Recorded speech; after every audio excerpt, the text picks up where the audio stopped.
मन को व्यथित कर दिया है। मैं पीड़ित परिवारों का दुख समझता हूं।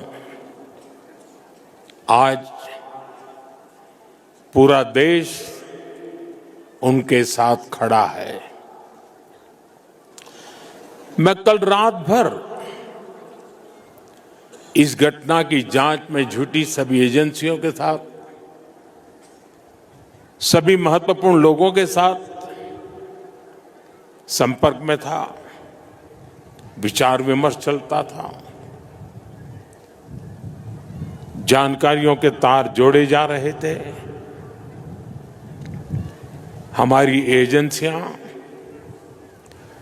इस षड्यंत्र की तह तक जाएगी। इसके पीछे के षड्यंत्रकारियों को बख्शा नहीं जाएगा। All those responsible will be brought to justice.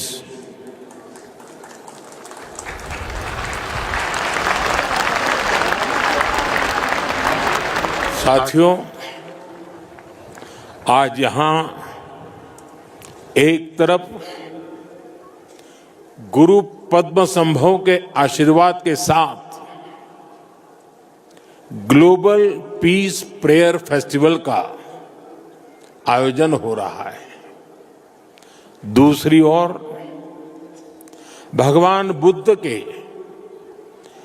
Piprahwa अवशेषों के दर्शन हो रहे हैं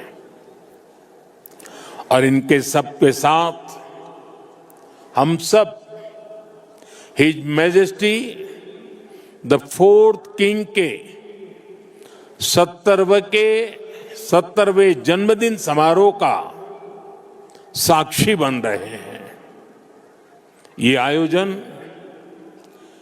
इतने सारे लोगों की गरिमामय उपस्थिति, इसमें भारत और भूटान के रिश्तों की मजबूती नजर आती है। साथियों, भारत में हमारे पुरखों की प्रेरणा है वसुधैव कुटुंबकम, यानी पूरा विश्व एक परिवार है। हम कहते हैं सर्वे भवन्तु सुखिनः, यानी इस धरती पर सभी सुखी रहें। हम कहते हैं द्यो शांति ही, अंतरिक्षम शांति ही, पृथ्वी शांति ही, आपः शांति ही, औषधय शांति ही, अर्थात संपूर्ण ब्रह्मांड, आकाश, अंतरिक्ष, पृथ्वी, जल, औषधियां, वनस्पतियां और सभी जीवित प्राणियों में शांति व्याप्त हो। अपनी इन्हीं भावनाओं के साथ भारत भी आज भूटान के इस ग्लोबल पीस प्रेयर फेस्टिवल में शामिल हुआ है। आज दुनिया भर से आए संत एक साथ विश्व शांति की प्रार्थना कर रहे हैं और उसमें 140 करोड़ भारतीयों की प्रार्थनाएं भी शामिल है। वैसे यहां बहुत लोगों को पता नहीं होगा, वडनगर जहां मेरा जन्म हुआ, बौद्ध परंपरा से जुड़ी। और देखिए, प्रधानमंत्री इस वक्त भूटान में है, लेकिन प्रधानमंत्री नरेंद्र मोदी की तरफ से सख्त संदेश दिया गया है, साजिश में शामिल लोगों को बख्शा नहीं जाएगा। ये प्रधानमंत्री नरेंद्र मोदी की तरफ से कहा गया। उन्होंने कहा कि हमारी जांच एजेंसियां तह तक जाएंगी, जांच लगातार जारी है। रात भर हमने सुरक्षा एजेंसियों के साथ मीटिंग की है। कल शाम दिल्ली में हुई भयावह घटना ने सभी के मन को व्यथित कर दिया है। मैं पीड़ित परिवारों का दुख समझता हूं। आज पूरा देश उनके साथ खड़ा है। मैं कल रात भर इस घटना की जांच में जुटी सभी एजेंसियों के साथ, सभी महत्वपूर्ण लोगों के साथ संपर्क में था, विचार विमर्श चलता था, जानकारियों के तार जोड़े जा रहे थे। हमारी एजेंसियां इस षड्यंत्र की तह तक जाएगी। इसके पीछे के षड्यंत्रकारियों को बख्शा नहीं जाएगा। तो दोषियों को कड़ी सजा दी जाएगी। ये प्रधानमंत्री नरेंद्र मोदी की तरफ से साफ संकेत दिए गए हैं, साफ संदेश दिया गया है। साजिश में शामिल लोगों को बख्शा नहीं जाएगा। प्रधानमंत्री नरेंद्र मोदी इस वक्त भूटान के दौरे पर हैं और उस बीच उन्होंने पूरी संवेदनाएं व्यक्त की है पीड़ित परिवारों के साथ। उन्होंने ये भी कहा है कि उन्होंने रात भर पूरी डिटेल ली है इस हमले को लेकर। तमाम सुरक्षा एजेंसियां जो है वो पैनी नजर बनाए हुए हैं। सुरक्षा एजेंसियों के साथ वो लगातार अपडेट भी ले रहे हैं और ऐसे में उन्होंने एक बार फिर से सख्त लहजे में ये कहा है कि साजिश में शामिल लोगों को बख्शा नहीं जाएगा। जो भी लोग इसमें दोषी पाए जाते हैं, जो भी इस हमले के जिम्मेदार हैं, उन पर कड़ी कार्रवाई की जाएगी। ये प्रधानमंत्री नरेंद्र मोदी की तरफ से कहा गया। उन्होंने कहा है कि आतंकियों को उन्होंने जिस तरीके से भूटान की धरती से ये सख्त संदेश दिया, उन्होंने कहा है कि दिल्ली ब्लास्ट के दोषी जो है वो बख्शे नहीं जाएंगे, वो नहीं बचेंगे। ब्लास्ट के बाद प्रधानमंत्री नरेंद्र मोदी हालात पर पैनी नजर बनाए हुए हैं। वक्त वक्त पर वो लगातार गृह मंत्रालय से भी अपडेट ले रहे हैं। इस बीच उन्होंने ये भी जानकारी दी है, जाने से पहले भी उन्होंने कहीं ना कहीं तमाम परिवार वालों के प्रति अपनी संवेदनाएं व्यक्त की थी और अब भूटान वो पहुंच चुके हैं। यहाँ पर लगातार जो है वो कई कार्यक्रमों में शामिल भी होंगे। लेकिन आतंकियों को एक बहुत बड़ा मैसेज जो है यहाँ पर प्रधानमंत्री नरेंद्र मोदी की तरफ से दिया गया। उन्होंने कहा है कि पूरा देश पीड़ितों के साथ खड़ा है। जो भी इस हमले के जिम्मेदार लोग हैं उन्हें बख्शा नहीं जाएगा। दोषियों को कड़ी सजा दी जाएगी क्योंकि तमाम जो सुरक्षा एजेंसियां हैं वो अलर्ट मोड पर है। जांच लगातार जारी है। इस पूरे मामले को लेकर अलग अलग एंगल्स जो है वो खंगाले जा रहे हैं। कोई भी ऐसी संभावना जो है इस पूरे मामले को लेकर उसे छोड़ा नहीं जाएगा, तह तक जाया जाएगा क्योंकि सुरक्षा एजेंसियां जो है इस पूरे मामले की जांच कर रही है। लेकिन दोषियों को कड़ी सजा मिलेगी, यह प्रधानमंत्री नरेंद्र मोदी ने कड़ा संदेश दिया है।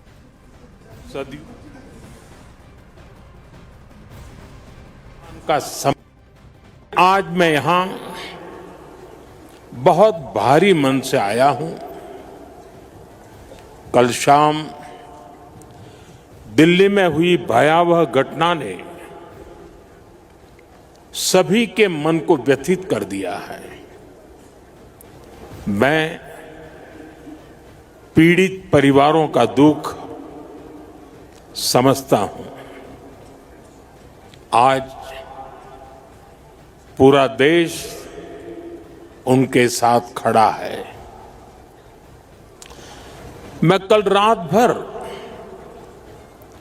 इस घटना की जांच में जुटी सभी एजेंसियों के साथ, सभी महत्वपूर्ण लोगों के साथ संपर्क में था, विचार विमर्श चलता था, जानकारियों के तार जोड़े जा रहे थे। हमारी एजेंसियां इस षड्यंत्र की तह तक जाएगी।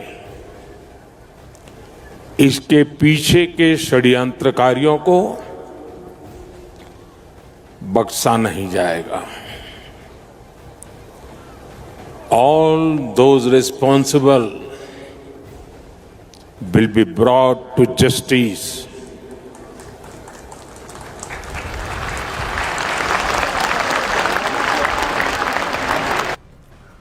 और दिल्ली में लाल किले पर हुए कार धमाके का एक और दिल दिला देने वाला वीडियो सामने आया है। वीडियो लाजपत राय मार्केट का है, बताया जा रहा है।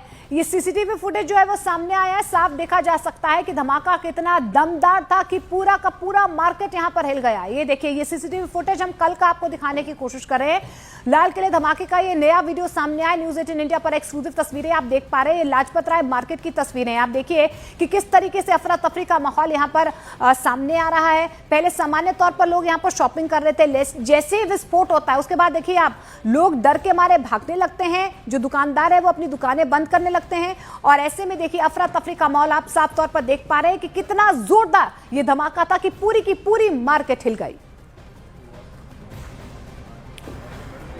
अब आपको दिल्ली ब्लास्ट में जो आरोपी है उसके बारे में तफसील से जानकारी देते हैं। पहला आरोपी जो बताया जा रहा है वो है डॉक्टर उमर नबी, जिसकी मौत हो चुकी है। दूसरा आरोपी है डॉक्टर मुजम्मिल शकील, जिसे गिरफ्तार किया जा चुका है और लगातार इससे पूछताछ हो रही है। तीसरा आरोपी है आदिल अहमद, जिसे गिरफ्तार किया जा चुका है और यही वजह है कि इस पूरे तार जो है वो जम्मू कश्मीर से लेकर फरीदाबाद तक जुड़ते हुए नजर आ रहे हैं। फरीदाबाद में जिस तरीके से कल विस्फोटक मिला था डॉक्टर मुजम्मिल शकील की, वहां पर गिरफ्तारी 9 दिन पहले हुई थी, उससे लगातार पूछताछ जारी है। डॉक्टर आदिल अहमद, जिसकी गिरफ्तारी जम्मू कश्मीर से हुई थी, 2 AK-47 विस्फोटक उससे भी बरामद हुए थे। अब जो है डॉक्टर उमर, इसका नाम भी सामने आ रहा है और खबर यही मिल पा रही है कि यही I-20 चला रहा था, पुलवामा का रहने वाला बताया जा रहा है डॉक्टर उमर। और जानकारी ये भी मिल पा रही है कि ब्लास्ट के वक्त आरोपी डॉक्टर उमर कार चला रहा था और ब्लास्ट में उसकी मौत हो गई है। न्यूज 18 इंडिया की टीम पुलवामा में डॉक्टर उमर के घर पहुंची। रिफत अब्दुल्ला की एक्सक्लूसिव ग्राउंड रिपोर्ट देखिए। देखिए, मैं डॉक्टर उमर के घर में मौजूद हूं और यहाँ अभी हम उनके रिलेटिव से बात करेंगे। लेकिन मैं आपको बता दूं कि यहाँ पे उनके रिलेटिव्स ये कह रहे हैं कि तकरीबन 2 साल से वो घर से बाहर थे, यानी फरीदाबाद में रह रहे थे। तो अभी उनसे हम बात करेंगे। लेकिन मैं आपको बताऊं कि मैं उस स्पॉट पे हूँ जहाँ पे ये उनका घर है डॉक्टर उमर का। और यहाँ पे हालांकि उनके बाकी रिश्तेदार रहते हैं। 2 भाइयों को फिलहाल पुलिस ने डिटेन किया, मदर को पुलिस ने डिटेन किया। लेकिन मैं कोशिश करूंगा, उनकी जो बाबी है यहाँ पे, उनसे बात करने की मैं कोशिश करूंगा। जो डॉक्टर उमर की बाबी है, थोड़ा सा सब्र करना पड़ेगा हमको। 1 मिनट में हम उनसे बात करेंगे। लेकिन मैं आपको बता दूं, ये उनके रिलेटिव्स यहाँ पे आए हैं और हम उनके घर में हैं और अभी यहाँ पे क्या क्या उनकी डिटेल्स हमें मिल जाएंगी। मुझे लगता है कि 1 मिनट यहाँ पे रुकना पड़ेगा, क्योंकि थोड़ा सा उनकी बाबी जो है बिजी हैं, वो हमें डिटेल बताएंगी कि कब से वो यहाँ पे रह रहा था, कब से वो फरीदाबाद में रह रहा था और वहाँ पे उनकी जो बाकी जो डिटेल्स हैं, मुझे लगता है कि 1 मिनट में सामने आएंगी। लेकिन जिस तरीके से उमर का नाम आया है, डॉक्टर उमर का नाम, वो कोयल पुलवामा के रहने वाले हैं और बताया जा रहा है कि GMC श्रीनगर से उन्होंने MBBS किया और पहले यहाँ पे वो काम करते थे और उसके बाद जो है वो बाहर फरीदाबाद में गए और वहाँ पे वो काफ़ी देर तक रहे हैं। और ब्लास्ट में पुलवामा के डॉक्टर उमर मारा गया है। धमाके के बाद डॉक्टर उमर I-20 कार चला रहा था। उमर के परिवार के लोगों से न्यूज 18 इंडिया ने बातचीत की है, उनका पक्ष जानने की कोशिश की। सुनिए। डॉक्टर उमर की बाबी हैं इस वक्त मेरे साथ, मैं उनसे बात करूंगा। आप नाम बताएं अपना। डॉक्टर उमर का नाम आ रहा है। ये दिल्ली ब्लास्ट जो हुआ है, बताया जा रहा है कि वो फिदाइन अटैक था, उसमें आपका क्या कहना है? उमर कब MBBS कर चुके हैं, उनकी डिटेल्स बताइए पहले। मैंने सुना है कि उसने MBBS कंप्लीट शायद किया है 2015-16 कहाँ से किया है? GMC श्रीनगर। तो फरीदाबाद में कब से रह रहे थे, कब गए थे, किस सिलसिले में गए थे? पिछले 2 साल से वो रह रहा था। तो क्या करते थे वहाँ पे? एज ए प्रोफेसर वो पढ़ा रहा था वहाँ, असिस्टेंट प्रोफेसर था। तो अभी ये बताया जा रहा है कि दिल्ली ब्लास्ट जो हुआ, गाड़ी वही चला रहे थे। क्या उनके पास जो गाड़ी है यहाँ से ली थी साथ में? नहीं, यहाँ उसने कोई गाड़ी नहीं ली थी। मैंने तो कभी देखी भी नहीं है उसके पास गाड़ी है। तो यहाँ कब आए थे? यहाँ पिछले 2 महीनों से वो घर ही नहीं आया है। 2 महीने पहले आया था। मुजम्मिल का नाम कैसे सुना आपने? वो यही का है ना। अच्छा, आप लोग बोलते हो ना उसके साथ मुजम्मिल भी था, मैंने नाम सुना है बस। अच्छा, उससे ज़्यादा मैं कुछ नहीं जानती उसके बारे में भी और इसके बारे में भी।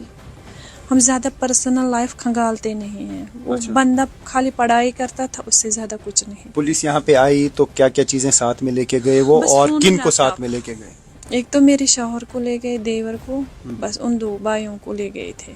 मदर को भी डिटेन किया? हाँ, सुबह अच्छा। सुबह। तो आपके शौहर और उनके जो भाई हैं, वो 2 उम्र के जो भाई हैं, उनको कब पुलिस डिटेन करके ले गई? कल रात को 10 बजे। 10 बजे। हाँ। और माँ को सुबह? हाँ, माँ को सुबह। अभी आपको क्या लग रहा है, मतलब जिस तरीके से ये सब चीजें सामने आई, क्या आपको लगता है कि अगर वो इन्वॉल्व हैं तो क्या कहेंगे इस बारे में आप? बेगुनाह लोगों की जान भी गई है इसमें। मैं क्या कह सकती हूँ, मुझे तो यकीन ही नहीं हो रहा है। मैं बस इतना कह सकती हूँ कि मुझे यकीन नहीं हो रहा है। मैं तो आसमान से गिर पड़ी सुनकर। आपने डॉक्टर उमर के साथ राब्ता करने की कोशिश की थी कुछ दिनों में, जैसे आपने कहा कि लास्ट फ्राइडे, उसका मतलब है कि कुछ ही दिन पहले बात हुई। 3 दिन ही पहले। हाँ, आज चौथा दिन है, 3 ही दिन हो गए।